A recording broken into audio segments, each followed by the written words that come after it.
Ruchi, do you want to say a bit about high-tech advisors, and then I'll take it back. You take it back? Okay. The mic. Hi, everyone. I'm Ruchi. Thank you for being here. It's been, I would say, so many events now at this venue, and I think I have been enjoying this, meeting some familiar faces and some new faces every time we are in this room with interesting topics. And I know you're going to witness one today with incredible panelists as well. And Harish asked me only to talk about high-tech advisors, so let's get back to that.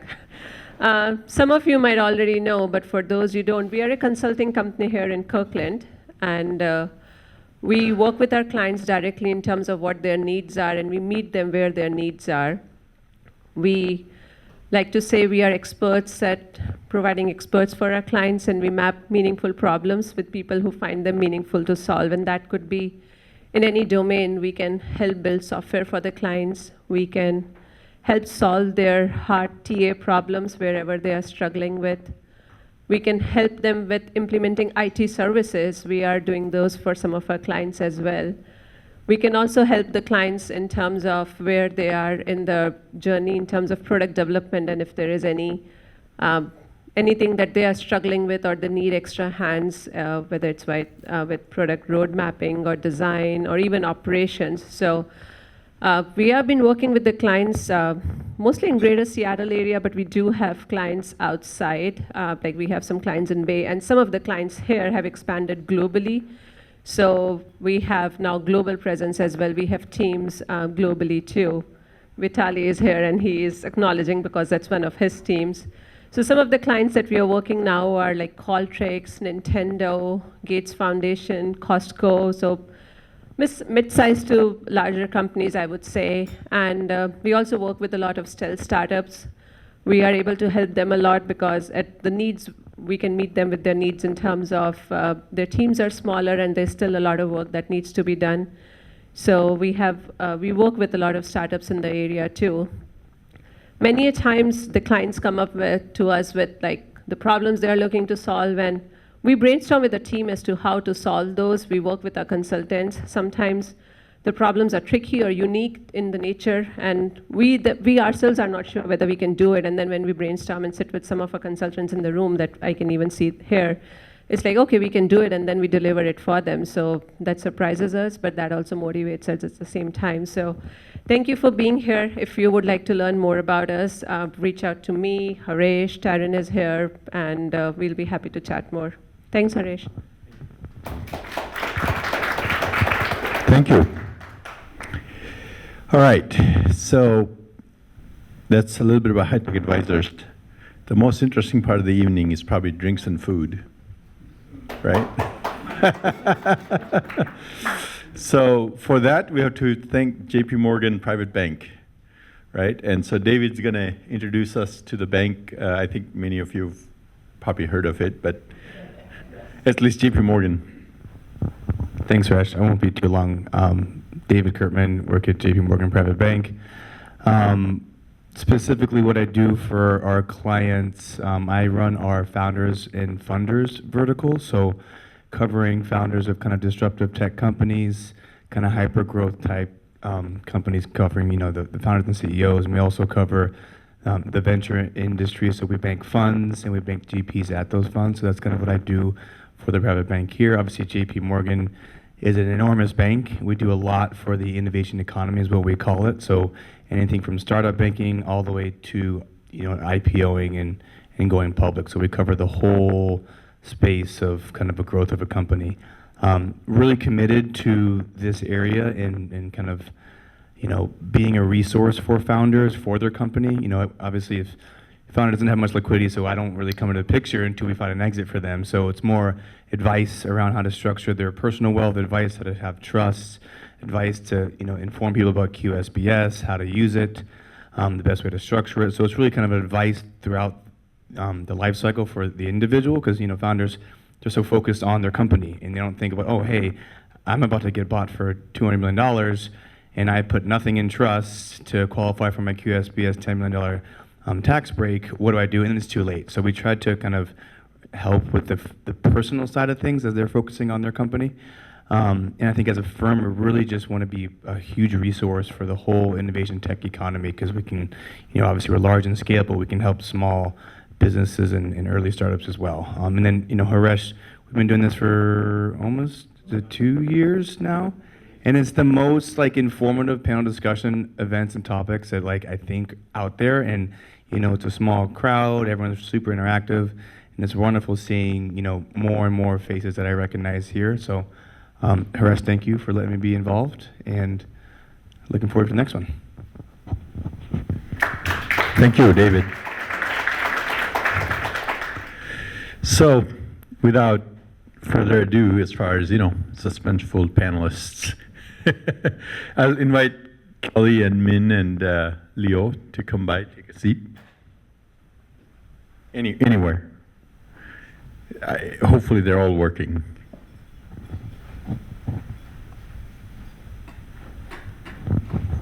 So we'll keep it pretty free-flowing.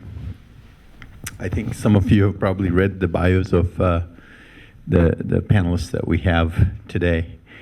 So we'll start with brief intros, and I'm just going to go in a simple order, starting with Min. Min is a very renowned scholar, I guess, of education in many forms, but she's also on the faculty at the College of Education at my favorite university,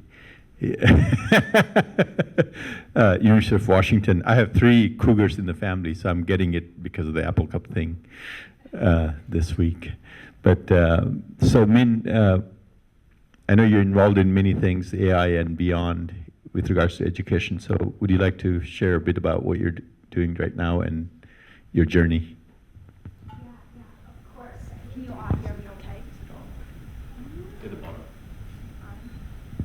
Red light's on. How about this? Better? Oh, thank you. So Min Sun, I am a Rose Family Term Professorship at UW, and so I directed Amplify Learn.ai Center, which is we're trying to leverage generative AI for amplifying both the equity and quality of K-12 education. And underneath of that, our team developed Colleague AI, which is a specialized AI tool for teachers. We do many things, I should say Colleague AI do many things for teachers, ranging from lesson planning, assist them with lesson planning, to inclusive practice, like how to specialize lesson material, classroom instructional opportunities or learning opportunities for students. We also do like a standard-based rubric generation, grading, all sorts of things trying to help teachers figure out in education, quote unquote, the famous 21-hour problem. Basically say that like teachers, we all know like K-12 teachers are overworked. They work more than 40 hours per week, right? And nowadays when we have a Colleague AI, open it up to all teachers nationwide, we notice that teachers utilize the platform most often actually during the weekends, because they were doing planning, they were thinking about what their students need, right? So they're doing a lot of like work, most likely like either behind the desk or away from their students. We don't oftentimes recognize they're doing this work, right? So we're thinking about how do we help teachers best allocate, optimize their time allocation in a way that they can focus more on what they really passionate about, actually be in front of students, interacting with them. So we're helping with individual lesson planning, grading, offering them feedback, and we're also developing a student-facing version as well. So that's kind of a brief role I have with both the startup company, Colleague AI, as well as with UW. Thank you.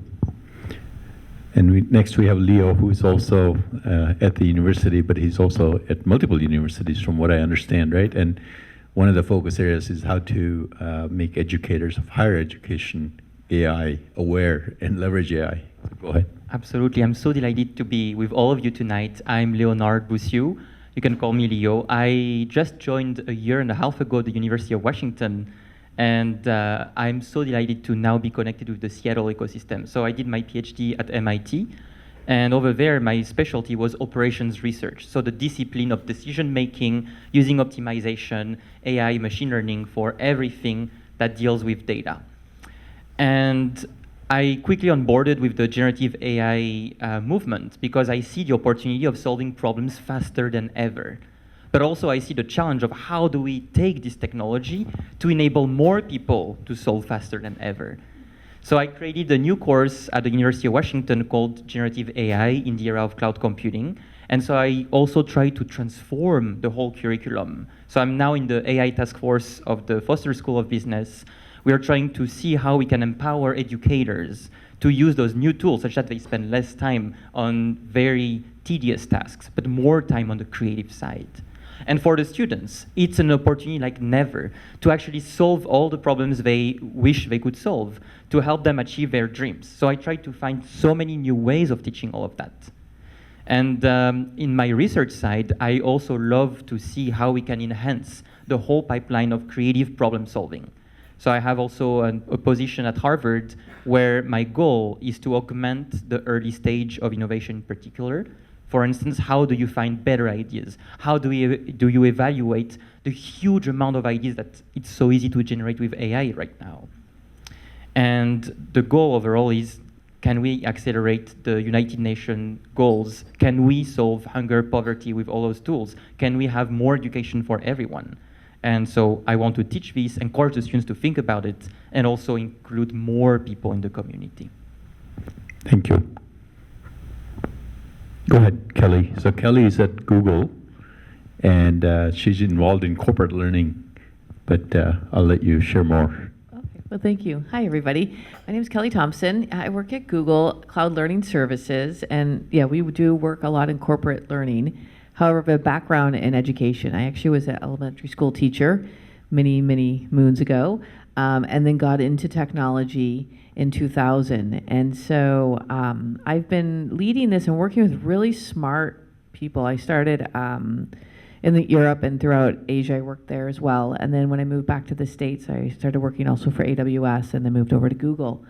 One of the key things that I do is work with folks that have PhDs and are big into development, you know, and then of course, as you mentioned, Leo, with the big launch of generative AI, it was really understanding how we can actually teach all different types of learners across the board. So my spectrum of my audience has changed a lot in the last 2 years at Google. Before we really were focusing on developers, and now we're really opening up to businesses, and not only just corporate learning. My team is in charge of the machine learning AI training for Google Cloud.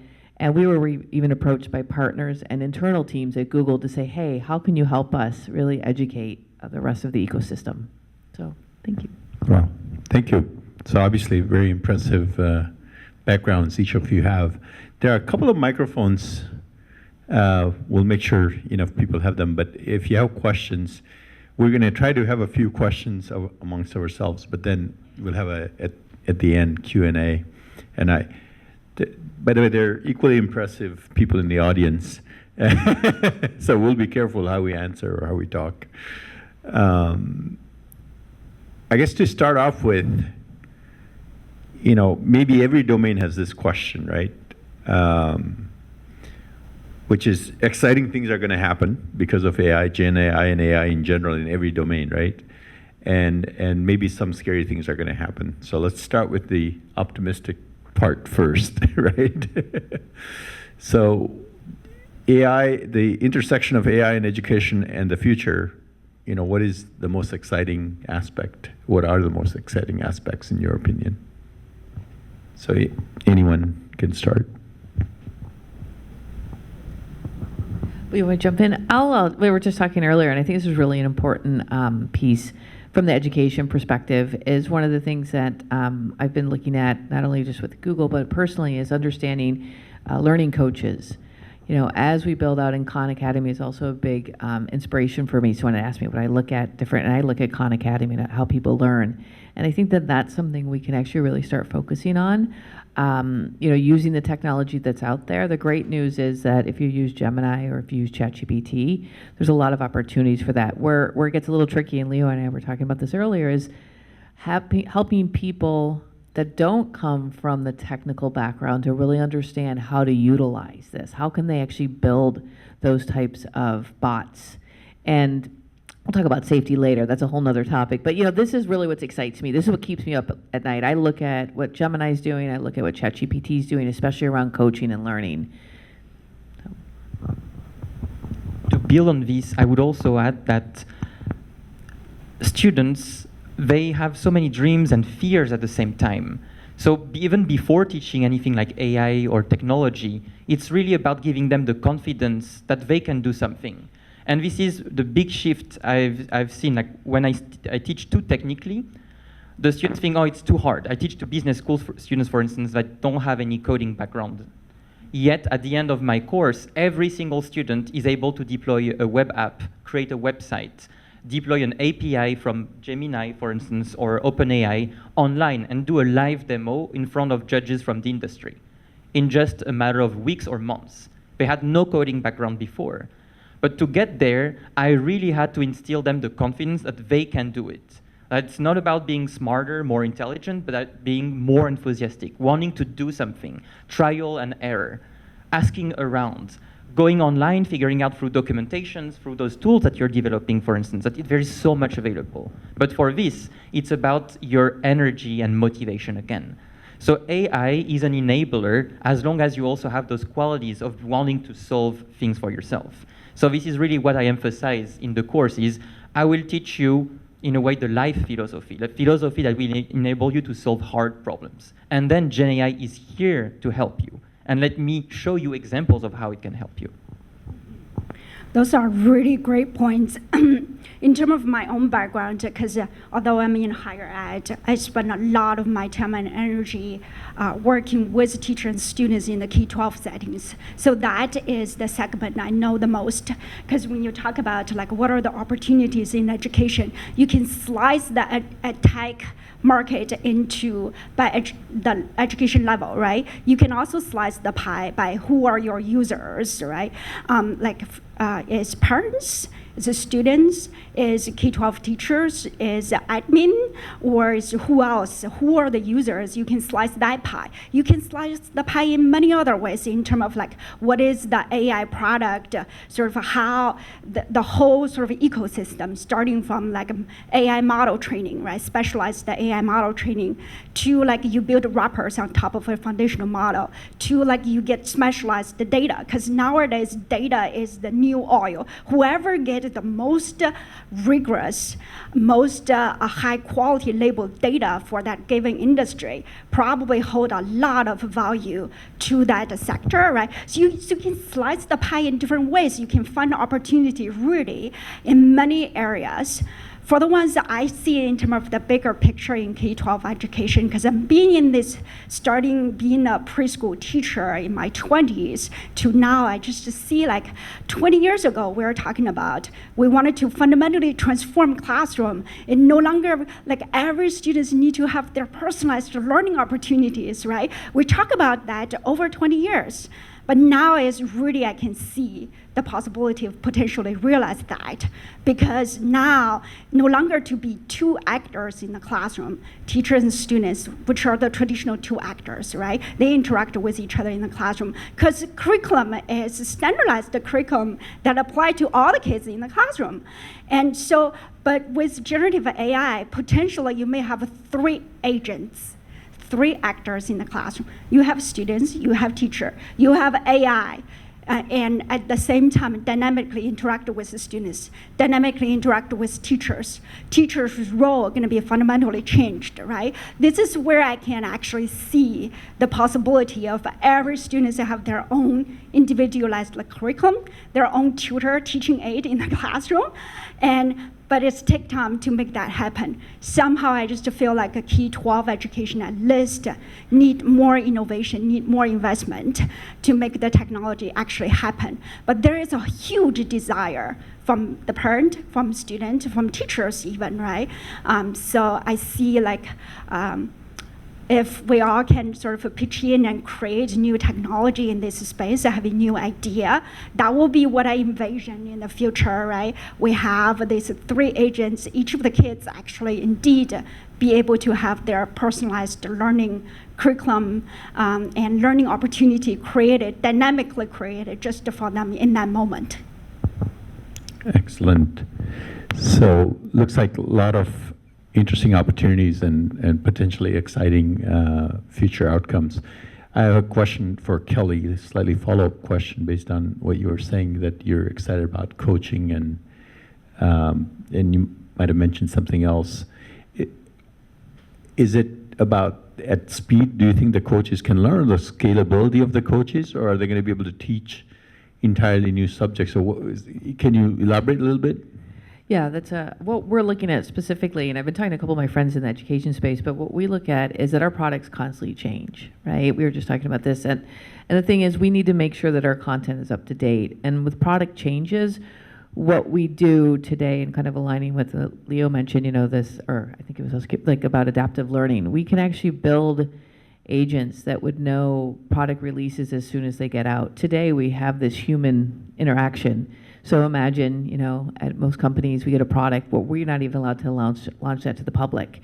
So we want it to be that agent or your coach would say, oh my gosh, Google just launched this new product today. Have you tried this out? Let's dive deeper and go into it. So when we build learning assets, and I know somebody here in the audience who's helped us build learning assets, we build not only online classes, ILTs, but also hands-on labs. So in that case, that's what they're going to direct them to. And then by asking a series of questions, my goal would be that knowing how you like to learn. Maybe you like to read documentation.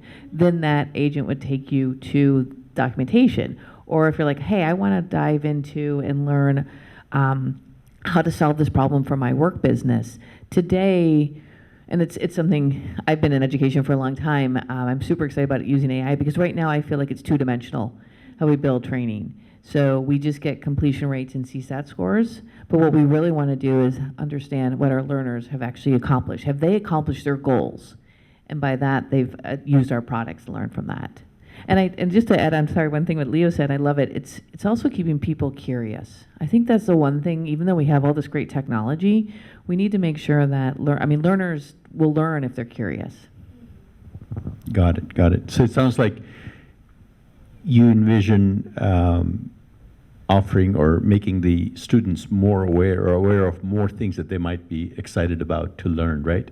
And then also making them more efficient at learning those things, right? Okay.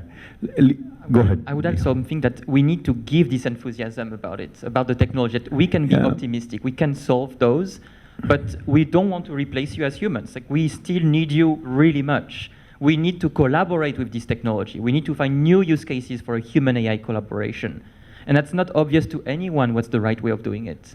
So I guess I have maybe a fundamental question while we were talking, and maybe I should have asked this earlier.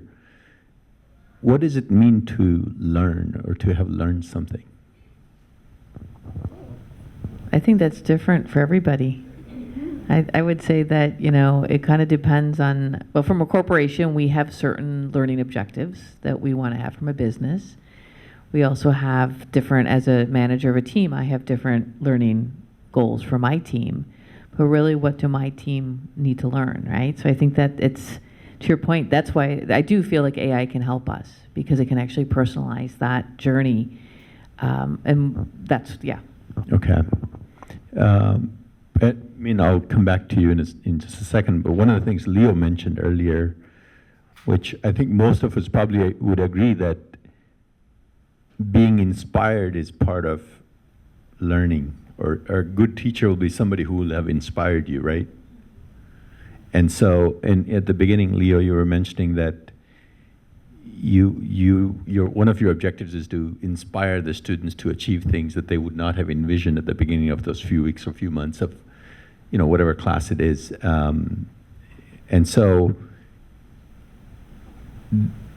if you include being inspired as part of the definition of learning, right?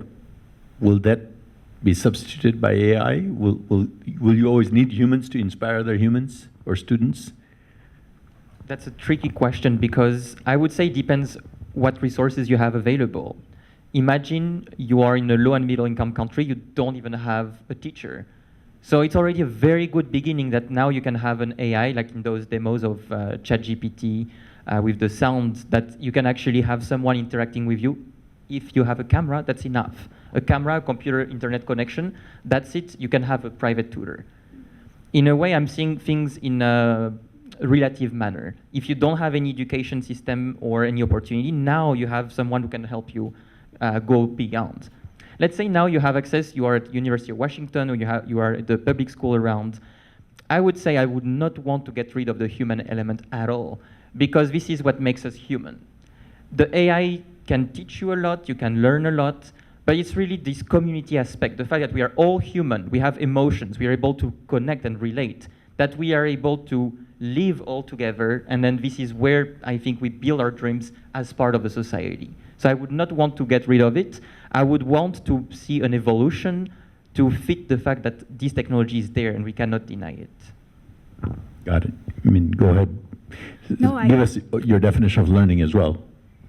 That is a very interesting question because there is some technical definition we use as learning scientists or learning engineers thinking about learning. Learning basically is master new information. That's how we've been utilizing this. And at the same time, once you master new information, the next day is how you apply it to solve real world problem, right? So we actually have like depths of knowledge or depths of learning. We defined for students, the very basic level will be memorizing the knowledge, right?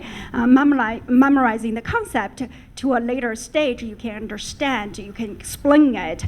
To a more advanced stage of learning, which is you apply it, you solve the problem, you have a critical thinking, right? Creativity, you create new knowledge out of it. So there are different phases when we think about from a learning engineer, from a learning perspective, thinking about this. And nowadays with generative AI, we're trying to think about like the first 2 or 3 stages of memorizing, just acquire the knowledge. And I'm not sure this will be so much important in the future with generative AI, because you can utilize AI to create a literature review very quickly. You can even triangulate, validate the source, the rigor of the source, many other things, right? You can memorize. You don't have to do a lot of memorization activity anymore. But a lot of this is you still need to do the interpretation, application, creativity, the applying later stage of learning too, right? How do you create a technology that's scaffolding humans' learning of more advanced skills, as we just described? And so that is a thing we have been exploring, thinking about. How do we create technology that kids nowadays in K-12 setting can do more of the explaining, right? To do more of applying to problem solving, to do more of creating new things. Got it. Okay.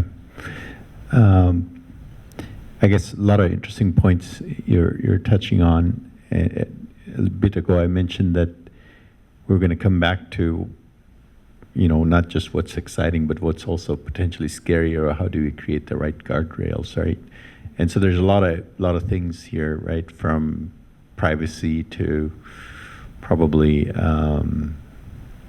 I don't know how AI should think about age appropriateness when it's teaching kids or students, right? So thoughts or any practices? Yeah, I think I can start it because we work with young kids and teachers who work with young kids. Nowadays, at least for us, we start to offer just to teachers to begin with, to learn about the use cases teachers use in their classroom. We're currently developing a student-facing version, but we're doing like lots of testing, co-developing even with the kids together, like 14 years and older, we co-design the platform with them. I feel like by offering it to teachers, we learned so much about what teachers need in order to work with their students to develop the advanced learning skill we just talked about. And so that is like we spent over a year of working with teachers to co-design, learn about how they use technology. For example, like for a writing teacher, right? And teachers say like the assignment or the instruction is to ask the students to work with the AI to write a five paragraph, right, about a robot. And if you put it into ChatGPT, it probably go ahead and write this five paragraph for the students, for five paragraph essay. But that's not what the teacher want, right? The teacher want a scaffolding tool that is a learning tool rather than help students complete a homework tool, right? So that is something that to do that, you really need to build in the learning theory in your technology design. You need to possibly build another layer on top of the general purpose foundational models, or even train a smaller model to just accomplish that, to embed it like a learning theory, embedded teaching, best teaching practices into your models in order to serve that goal before you offer to kids. So that is one, to make it useful to kids learning, that and create like a really fruitful opportunities, like a learning opportunity for kids. That is one thing we learned. The other thing we learned is, of course, guardrail, because kids are, if you give the technology to them, we quickly learn that there are a lot of things can happen. Even nowadays, we just give it to teachers. We human engineers and researchers, we are in the back end constantly monitoring, like the explicit prompts sometimes the teacher put in, we feel like not appropriate, we need to direct that.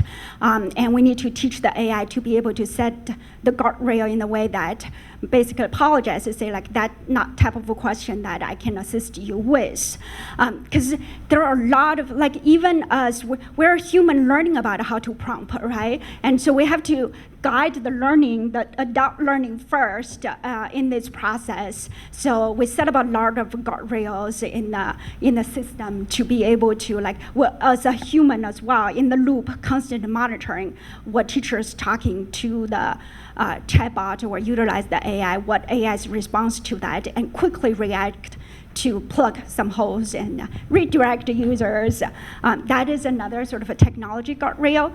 The third guardrail is work with school districts to develop a policy. They need to have a guideline and regulate both teachers and students' behavior first before we can deploy and sort of work with the district to apply, implement it to everyone in the district, because we need to do training. We need to help the district first set up the policy, and then we sign MOU agreement with them, and then work with them together to train their teachers in terms of like, here's the way you detect the bias errors in the AI response. Here is how you address that.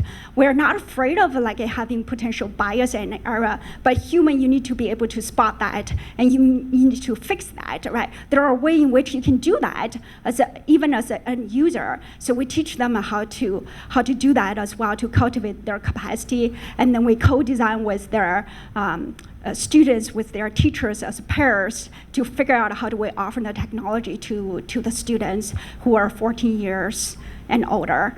That's kind of our experiences so far. I see. On this, and I want to build on this, like I'm afraid of over-delegation at every stage. If the students spend too much time asking the AI to do the homework for them, they won't get the learning and the impregnation in their brain. And it's been already shown with research in the K-12 field, like a recent research by Wharton, that students, if they do the homework with the AI as a scaffold mechanism, something that checks their answer, can give feedback, that's a good usage of AI. If you use AI where you just plug and play your assignment and AI gives you the answer, you won't learn much, if anything. So that's one thing. Who has used ChatGPT 01, the latest version that was came out like last week? How many of you? Very few. I want all of you to try it tonight or in a few days. That's a homework for you. Try 01 to see how it works. Try it with tasks that you're doing right now that are boring. I want you to try it. If you are in AI, you have to see how the latest tools are. So that's one thing, if the limitations, many people consider the stage of AI as the tool that maybe used 2 months or 3 months ago. It keeps moving in so many different ways. So keep trying and playing with those tools. So that I also always want my students to do this. One concerning thing with O1 from ChatGPT is the fact that it's apparently thinking. It's not really thinking, it's processing, but they make you believe it's thinking.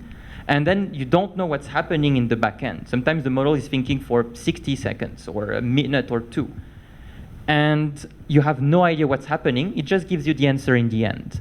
More and more of the AI systems are trying to automate as many things as possible, but you have no way of knowing what happened in the middle. We call this a black box model. Sometimes you're wondering, what can I do as a human? How do I even enter the loop? So I'm worried that too many things get automated and we sometimes lose control. So it's in the design of those systems and also our responsibility when using those tools to be aware of what's the technology behind, what kind of mistakes can happen, and are the proper guardrails implemented, like the ones you mentioned.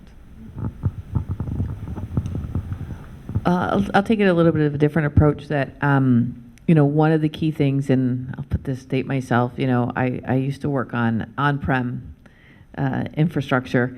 So some of you may know That wasn't work. so long ago. Yeah, I know, right?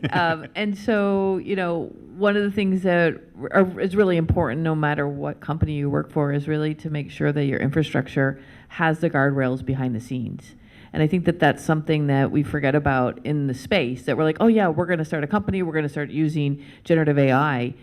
But, it is really the behind the scenes infrastructure piece. Luckily, it's not as difficult as they were back in the day when I did work in a data center at KPGM. But, there are those things, and I think that's something just to think about too. Okay. We probably have too many questions I'm thinking of, so I'm going to try to keep it short, but I want to get a couple of what I think are exciting questions out of the way, and then we'll have the microphones go around.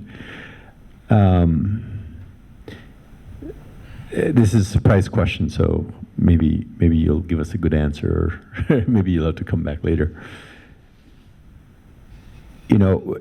We had an event a few months ago where we were talking about healthcare and the effects of AI on healthcare, right? And I got to be the moderator, and I'm not an expert in healthcare, so I asked my one question, which is like, is AI going to make me happier? And is it going to help me live longer?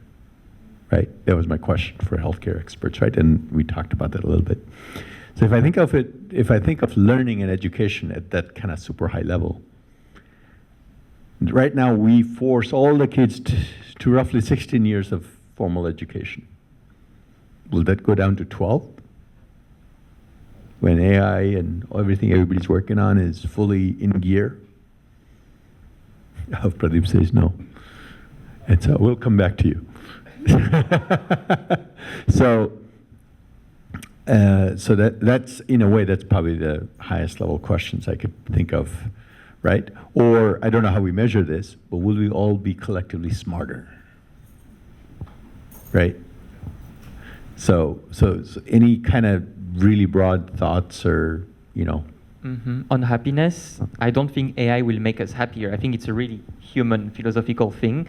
It's part of the world, and we have to deal with AI and build our happiness knowing there is AI. So for some people, that makes no difference at all. Some people, their life is no different since ChatGPT came out. For some people, it's a big deal. So I would say that's this good old question that even the ancient Greeks were asking, like, how are we happy? I don't think AI would change anything. I think that's a new tool that can help some people specifically. An example could be, you could interact with the AI, and I know a lot of startups are doing this. You have a companion, especially, for instance, for the elderly, who are lonely. You can have an AI, potentially AI, AR, VR, and I know some people in this room are working in AR, VR. That's an example where technology can enable happiness, but not bring happiness necessarily. That's for the point of happiness. Kelly, what do you think? It's a tough question. I think that there's some things that can't, like if you think of like the happiest people in the world, they're in Copenhagen, right, was the study, because they have free education, they have healthcare, they have more time with their family. So I think there could be a part with AI that gets rid of some of the mundane tasks, and with the healthcare industry, that could bring society where we live in the States such an uneven society compared to a lot of the European countries. Pardon? So, I think that's something that I think there could be, to your point, I agree with Leo, it's not going to change anything, but it could bring some of those things to more of an equal playing ground. I will talk to your second point about shorten the learning time or not.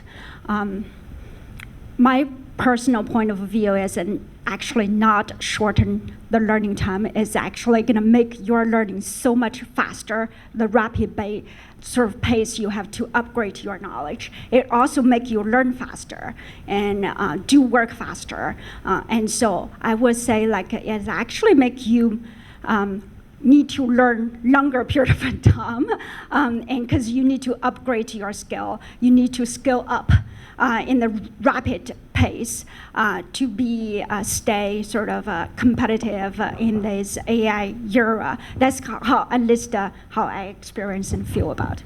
Got it. And we talked about this a little bit earlier. I guess some of the probably that question that I asked earlier is unanswerable easily, right? Will we be shrinking the number of years we force our kids to study, and will we be happier, and will we be smarter? I want to switch to a little bit more mundane line of discussion, if you will. So how many people are in EdTech startups or EdTech in general? There's a handful. Okay. So K through 12, what are you guys selling? K through 12, and what are you doing, Sophia? Corporate. Okay. Well, I guess let's ask a K through 12 question. So you have a platform, right? Colleague, which is mostly K through 12 in the States, right? Yes. And so EdTech is known as a very difficult vertical to try to get clients, right? It's like one of the hardest, right? Maybe healthcare is up there and a few others. So one of the things I think when we were talking earlier, you mentioned that it's not enough to just put great technology or great platform out there, right? There's a lot of services and a lot of training that you have to do with the teachers and staff and so on. So what are the obstacles or constraints you've run into, maybe that's one of them, as you try to drive adoption of this platform that should be really helping the teachers and the students, right? And maybe even the parents. Yeah, I think I see many of you probably more veterans in the tech than myself. We just started. The company, we spin it off from UW as a company starting September last year, actually officially, because there is a process of negotiating between a private company and a big university. So we finalized in May this year. So we're just at the very beginning of the process. We currently have 67 school districts utilizing the platform, and we also have individual users across the nation.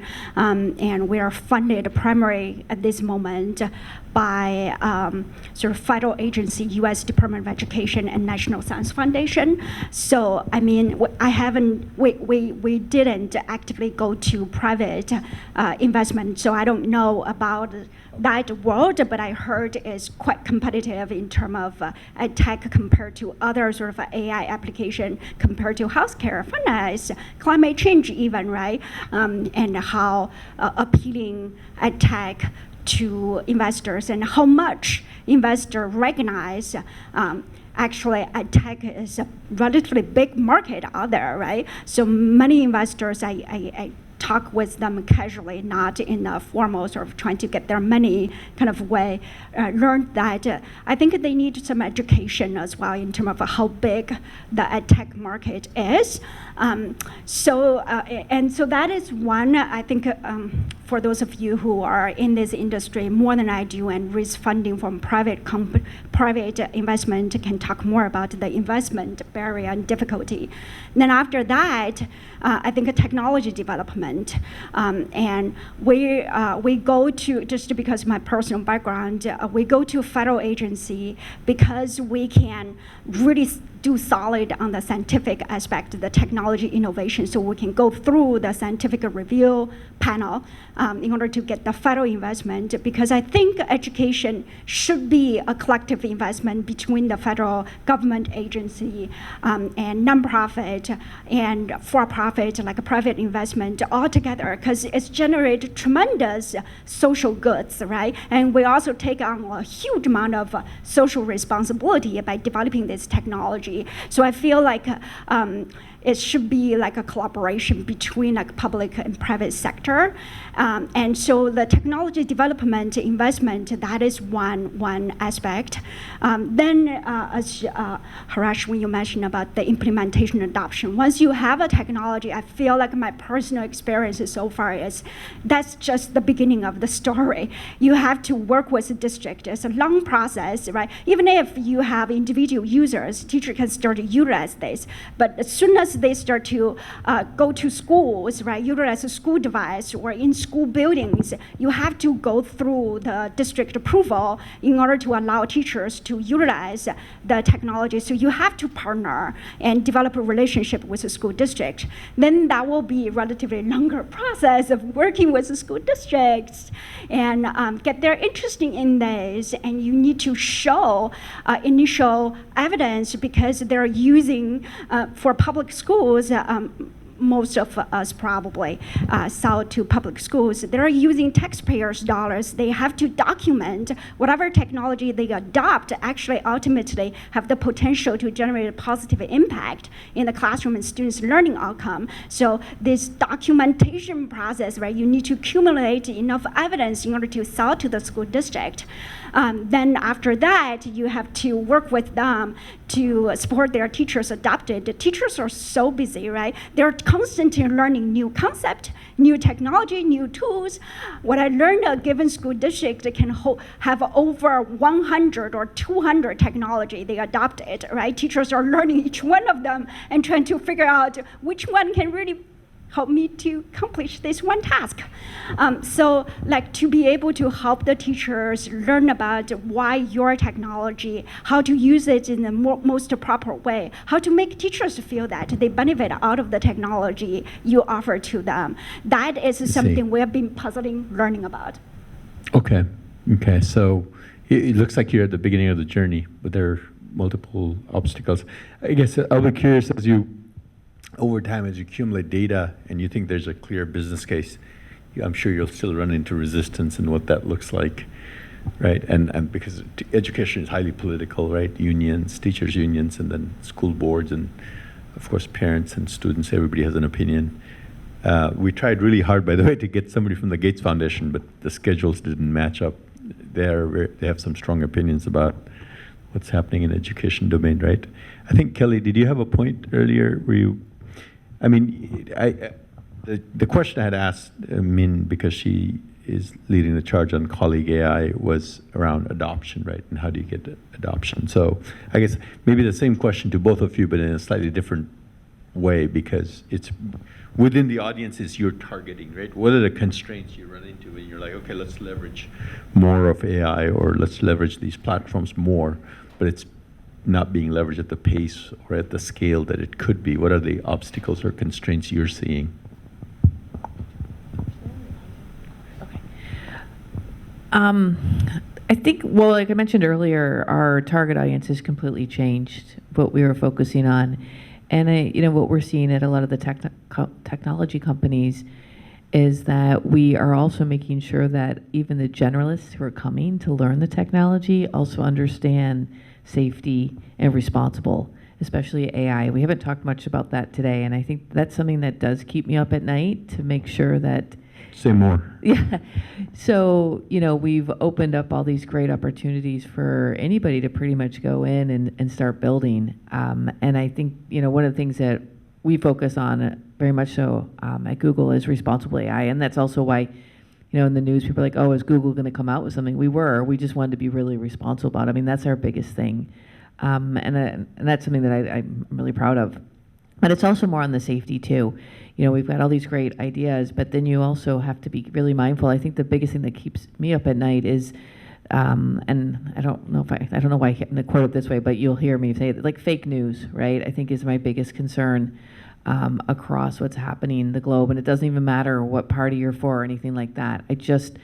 That's what scares me the most. And we've got to come up with ways as people that are in our space who love this and are excited about it, no matter education for youth or education for adults. Like really, we need to think about those things and how do we continue as a society. And I think that's the biggest thing that's top of mind. Yeah. I see. Got it.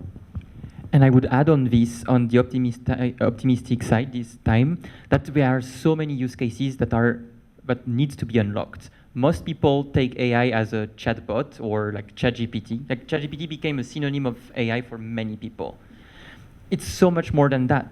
There is more than generative AI, and many people just see Gen AI as AI. There is so much more. Sometimes Gen AI is not the solution to the problem. A traditional AI model, if not an algorithm that has been developed for decades, might work. So I would say that we need to teach this new building mindset, that we can all become sort of engineers. You can stack multiple AI models together. Just as a curiosity, who has used image generators in this room, like Midjourney, DALL-E, etc.? Not all of you, many of you. That's cool. That's another kind of AI where you talk to the AI and you get an image. That's already a different mechanism. It's multimodality, the ability to have reasoning with text, images, potentially time series. This is so rich in healthcare, for instance. We were talking about healthcare. You can understand so many more types of data. You can really help doctors assess patients faster and in a more holistic manner, because now AI can understand all those databases together. You have so many other use cases. So I think we should encourage people to actually look into those APIs, build your own chatbot, for instance, instead of just using the one off the shelf. How do you build a retrieval system? For instance, if you plug a few PDFs, how can you have an AI that can chat with those PDFs? How can you build a more trustworthy system? Because the AI won't hallucinate answers, but will actually back its answer with a specific piece of information from a website. So maybe some of you know Perplexity.ai. They call it the baby of Google and ChatGPT. So they try, for instance, to have more capacity to link the sources. So here the takeaway from this is we should encourage people to build more, go beyond just chatbots and stack things, plug and play, and just put the hands in the dirt, which what you're building, for instance, helps. Same as Colleague AI. Got it. Well, thank you. Go ahead. Can I add to that? And just to sort of add to more what you just mentioned about the adoption process, right? I'm not sure if this is applied to other industry as well. In education, what I observe by working with teachers, we see this emotional roller coaster in terms of the end user. So it begins with some of the teachers super excited about what AI can do for them. Some other teachers basically sort of say like, this is a new thing, another new thing. And they also heard from this public media sort of say like AI is inherent biased. It will perpetuate bias, and it's not good for our kids' learning. It will make our kids dumber as well over time because they don't have to do the reasoning themselves anymore. They don't have to do the work themselves anymore. So at some point, K-12, some of the larger school districts actually ban generative AI, and teachers even ban in their classrooms, and because they couldn't figure out how do we even grade the students' work, which part is cheating, which part is not, right? So at the beginning, you have to address those different emotions, different opinions they bring in the technology without even seeing your tool yet, right? And they haven't really looked at the technology you built yet, and they start to have a perception about it. and you have to address them head on almost, right, to figure out a way of doing that. Once you start to have teachers start to utilizing them, right, they start to recognize, oh gosh, this has really saved my time. They help me do A, help me do B, and you have to really calm them down and say, like, you really need to think about the best practice of using AI. Protect your own privacy, protect your students' privacy. You also need to think about how you really develop your own as well as your students' agency, human creativity, the higher order thinking we want them to utilize AI to develop and learn about. So, which is another sort of like a capacity building piece. I think this is, to some degree, part of me also feel like this is beyond a tech developer able to do, unless it's Google or Microsoft who have different divisions can offer all these services. We feel like it needs other entrepreneurs to figure out how do we actually develop training programs for end users, right, to be able to address different stage of their use of AI. So that is just another sort of both a barrier as well as an opportunity. Great.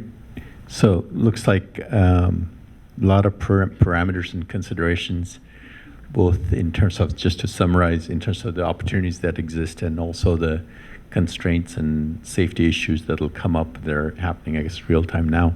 But this has been going on a little bit longer than we had scheduled. So we want to open it up to all of you. And looks like Jolene has a question. But just before we do, any parting thoughts or summary? I think that Short and sweet, by the way. yeah, it's our responsibility to make the honeymoon with Gen AI a happy marriage. And it's by working all together, by building on our human connections, our creativity, by inspiring every generation to do more, that we'll end up with a better world. Right. Excellent. Kelly, go ahead. Closing thoughts. It's, you know, it's just such an opportunity to be here and meeting with all different people. I think the big thing is, what I look at is, you know, how can we as the tech companies support society and other learners across the board? Excellent. I mean, I would say that is a huge once a lifetime opportunity as well as a challenge. It more investment, need more talent. It also need more use cases to be developed. all right. So lots of work, I guess. And researchers, of course, need more funding. Right? Yeah. So I think Pradeep had a suggestion or a question. So Pradeep, many of you know him, but he's part of Pratham. Can you tell us one sentence about Pratham? So what I do from an active interest point of view these days is raise money for an organization which does foundational literacy and numeracy kind of planet-wide. We address about 8 to 10 million kids every year.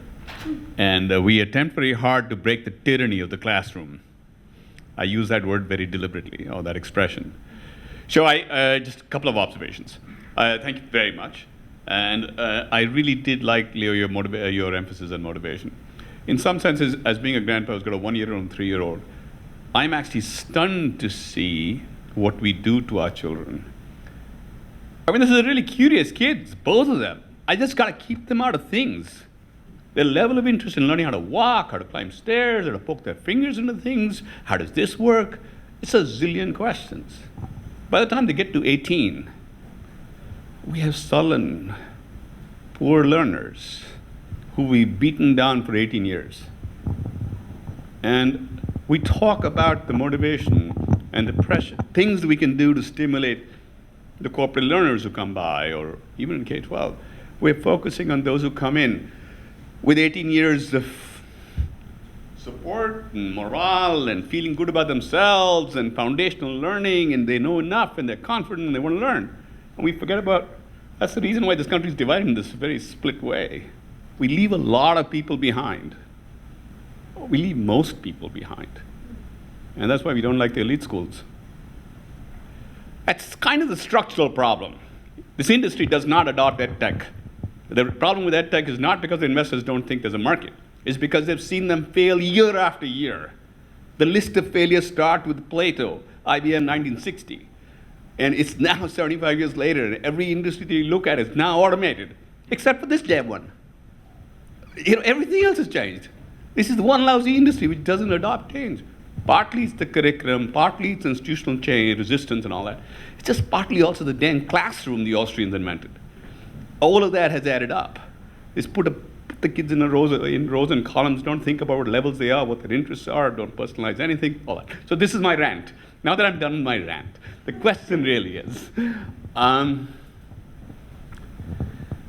got a 5, 6-year-old, 4-year-old, that's the age group I'm interested in. And it's hard for them to read stuff. I haven't taught them how to read yet. And I haven't taught them to get to understand the machine can't motivate them.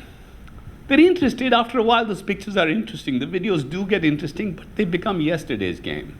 Whereas if I put 5 of them around a room, around a table, or even on the floor, which is what we do in Pratham, and I give you a chalk and I give you, Monopoly money, and I say, one of you is a shopkeeper, and hey, you buy tomatoes and you buy potatoes, and here's your shopping list, and tell me what the change looks like. It's the most exciting math problem they've ever heard. They'll tell each other they're stupid, and you didn't do the math right, and hello, and, it's a fun game. So collaborative learning for me has been a very rewarding thing, as I watch it actually out there. Whereas the one-to-one relationship with the machine has been, it's hard to compel. It's why EdTech fails. Again, that wasn't a question. It was a set of opinions. What I'm trying to formulate really out is how to solve this problem. It's really hard to do at scale with humans. One little answer is the gamified aspect. Like you said it, like why do they like to be there with the chalk and playing? Because it's fun. And very often, playing with any tool or technology is a burden, or it's boring. And sometimes we sit in this classroom for hours listening to things we don't even understand why they're useful. There is no purpose. So we need to bring the motivation back, the human aspect back, the game back. How can we make any interaction a game? How can you transform this concept you just learned into something that can activate a new power? How now you can solve this new level because now you unleashed a new skill for you. And how can you build your next toy? And this toy can be an algorithm, for instance. So I would really come back to the us being children. This is why we learn so much. This is why we ask so many questions. Because we have no barriers. We have no one who told us you're bad, it's not the right way of doing it. We're just free. And so I would come back to instilling this spirit of freedom, of happiness, of ingenuity, of creativity. And you're just playing. You're learning and you're playing. My question to you is, how do you do that at scale? You can do that with 5 really smart teachers you get around. What do you do when you have 220 million kids in school right now, kind of planet-wide? That's a lot of teachers. It's really hard to change that much behavior. You mentioned it. I think the countries in the Northern Europe, they emphasize happiness much more, playing much more. They only go to school 4 days a week now, for instance. I think that's a system that works also because those are for sure rich countries with a lot of resources and a lot of equality. But I would say they emphasize other values than the ones we emphasize sometimes at school here. So I would say emphasizing new values, encouraging kids to help each other. And I think you mentioned collaborative learning, instilling this policy and this thinking of we have to collaborate to go further. And that comes from what the teacher will say, the parents will say. So it's a huge, massive endeavor. And then at my scale, I do it, for instance, I have a couple hundred students. So I do it at that scale, and it works very well. And I try to encourage colleagues to do it. Or I try to put online courses that are fun, like little games. So I would say that it's a collective effort of all of us. You asking this question, triggering us to think, is this stone we keep rolling and then making us happier and potentially help the system go better? Just very quickly, 2 thoughts. One is you may, if you draw on the previous generation of education technology to imply AI-enabled, like truly AI-enabled technology as I was envisioning, because a lot of previous generation of technology, even early stage of AI-enabled technology, we call it, they're just trying to augment how we learn. They're not transforming how we learn. And I feel like to enable what you were talking about, collaborative learning, to allow kids really enjoying their learning process, connect with the kids more, you have to fundamentally transform the dynamic in the classroom, not just augmenting what is already existing in the classroom for decades.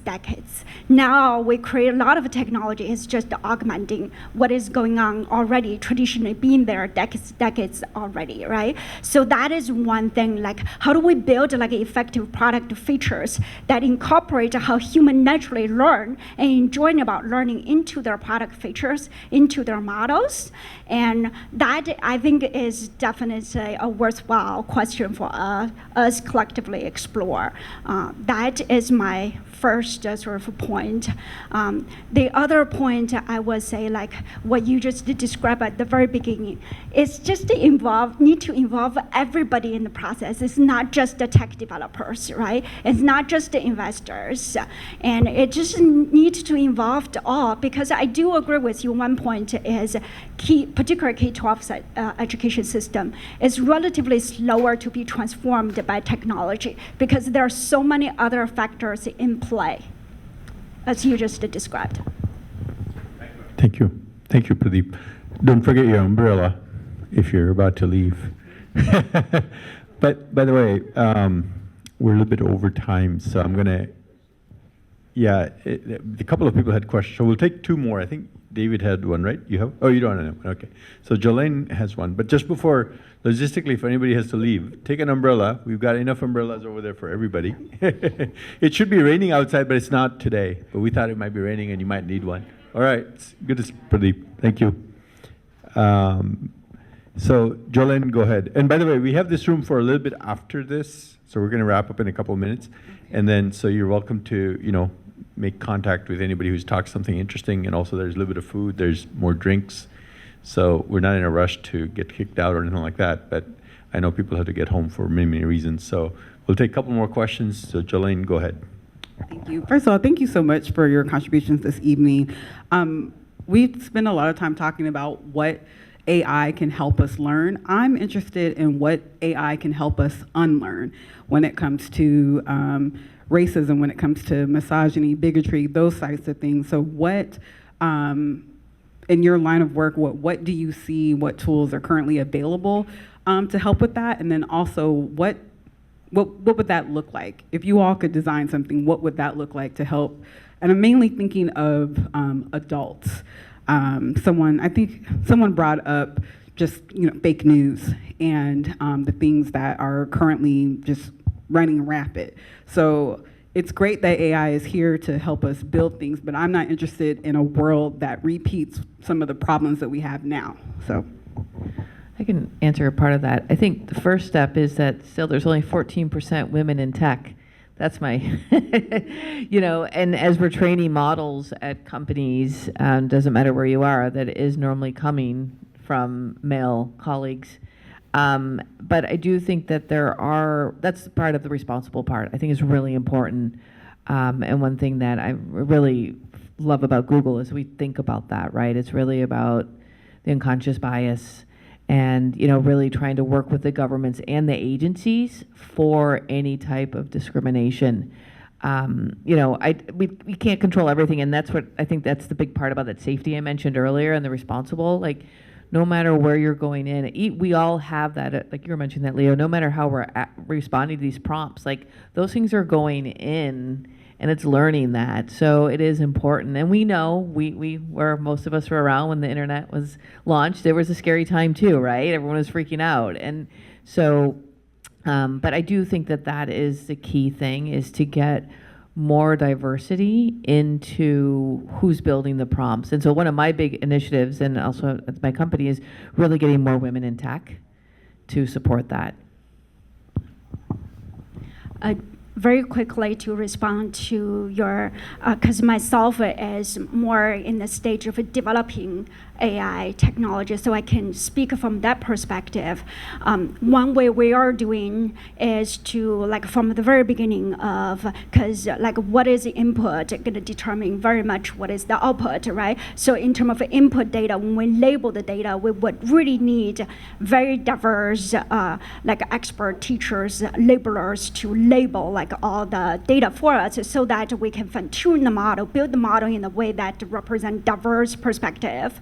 So that is one way. And second is once we build it, instructional fine-tune the initial model, or develop our own models and algorithm. The next stage is we have to validate it, have to use like a human feedback reinforcement learning to continue to develop the model, right? And refine the features. And there you also need to know like who are the human sort of feedback providers, right? Because their input can also reinforce what the machine is going to learn. The next stage is once you build all the technology, put it in front of users, then how do you teach the users to detect, as I said very early on, utilize the information in a sort of a human responsible way, as Kelly mentioned as well, right? That will be the last guardrail, and because the human ultimately take responsibility, and also they are the ones who take ultimate action utilizing the information AI provide.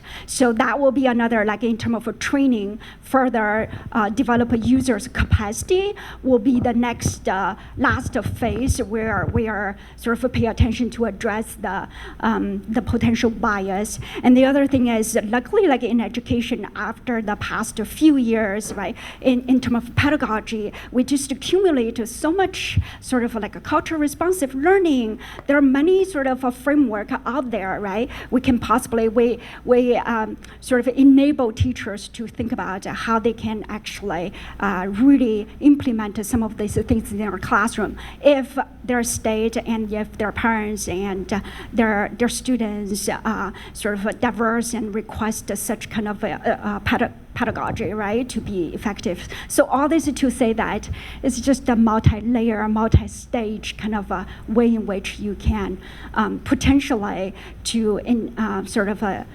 instruct the AI to be less biased. All right. I think one more, and then we'll call it good. Hi, I'm Deepak Seth. A quick question about, background, I have a son that has special needs, and one of the challenges going through the school districts, going through IEPs and going through negotiating with school districts on how to support our child. And so there's many thousands of children that have learning disabilities. What do you foresee applying the technologies we have within AI and machine learning to helping augment the ability for teachers, empowering them to free up more time so they can provide a better both one-on-one or multi one-to-many instruction in ways that accommodate different learning styles. For instance, my son is a visual learner. He requires tactile visual feedback as he learns. Abstract topics are very hard for him, like algebra. So I just wonder what your thoughts about that and where do you see that going? Yeah, I can respond to that first, and you all feel free to respond to that question as well, because the reason I'm so passionate wanted to speak to you about it, because for colleague AI, what we notice, the most requested topic is from teachers is like, how do we support students with special education needs, language needs, disability, students at different academic levels, right? And how do we support, like, respect, like, the assets students bring in terms of cultural background, all sort of like, so that the learning material can better connect with the kids, and kids feel like their learning is meaningful to them, right? Which is, we talk about the motivation piece. So So that is the most requested topic on our platform. And we do see AI can do multiple things for teachers. One is by providing the technology, right? And in terms of language, it can translate into whatever language and kids can speak to instead of write, type, right? Because we have some of the teachers that say like, my students only be able to speak in English or speak in their own sort of a home language to the AI tool. But I want the AI to respond in English so that the kids can learn. Or I want the AI to respond in their speaking language, whatever language they speak to the AI tool, right? To explain this mathematical concept to them so they learn the knowledge without being bothered by the type of language they speak, right? So that is, and visual disability, or like a visual learner, and some of the students have a visual disability, and so how do students support them, how do teachers support this type of students? So by like generating image, or like we saw a teacher who is teaching poem, trying to teach students how to write a given poem. They actually utilize our AI tool to generate illustrations for that theme, such as like a rabbit next to a house, and they want the students to create that. They first ask AI generate an illustration of that, right? And then they give it to students in order to inspire students to write poem about it, right? So all this to say that because of the multi-model, multi-agent AI tool now, so be able to support from a technology perspective.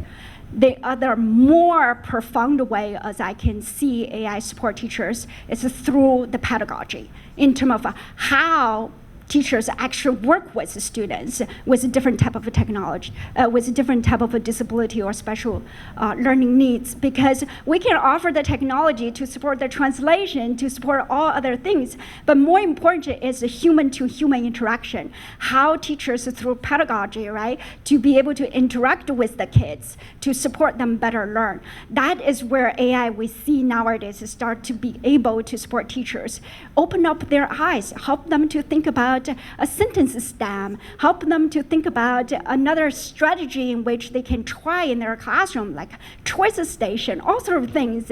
AI is able to help teachers to think about to support that type of students.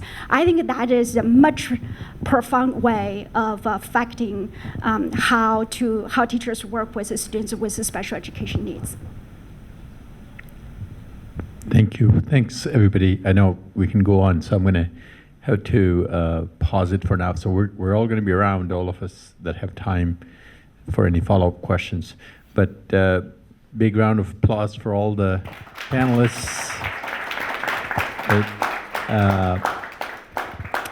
And as I mentioned earlier, we have umbrellas for you also, but they're in the back corner. There are more of them, so don't be shy. David, thank you for partnering again. It's always wonderful. We'll have another event in December, topic, speakers, etc., to be announced later. But thanks to all of you for coming over and making time for this, and we'll call it a good night. See you next time.